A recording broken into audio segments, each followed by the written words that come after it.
So what's the best way to actually get yourself to start reading, and at a good pace so that you can succeed too? Well, you can basically guarantee that you'll read a book a week by taking advantage of 3 psychological tricks. The first is something called implementation intention, basically setting an appointment. See, the biggest problem when it comes to reading is actually getting started. So many people buy books that they're interested in and say to themselves, oh, I'll definitely read this. And guess what? The book just sits there on their shelf, never to be touched again. By physically writing down the time and place of when you'll start reading a book, you're essentially setting up an appointment to do so. And think about it, we don't really miss our appointments. When was the last time you completely skipped a job interview or a visit to your doctor? Sure, you might have been late, but when you set an appointment, you know that you have to show up. And you usually do. The second psychological trick to reading a book a week is to use what's called chunking, basically breaking down a big task into smaller ones. One of the main reasons people start reading books and never finish is because the task seems way too big. It feels like we can't do it. Just take a look at the average nonfiction book, which is about 200 pages long. How long do you think it takes to read that entire thing in one sitting? You're probably thinking 10?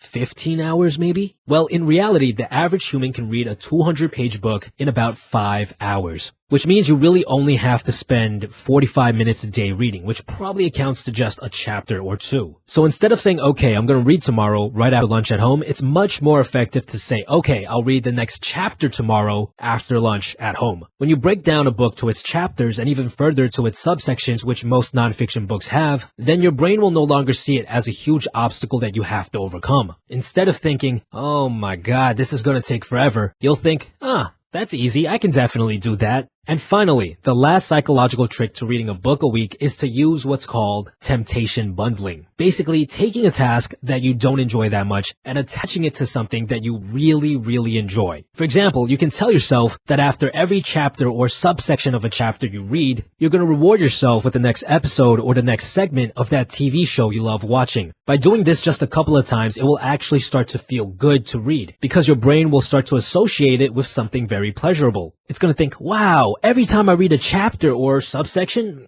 I feel great after. And what you might find is that you'll actually start to read more chapters than you need. By combining all of these 3 tricks, you'll end up with something like this. Okay, tomorrow after lunch at home, I'll read the next chapter of my book, and for every chapter I read, I get to watch the next segment of the new episode of Game of Thrones. Try this out, and I guarantee that you'll find yourself reading a lot more.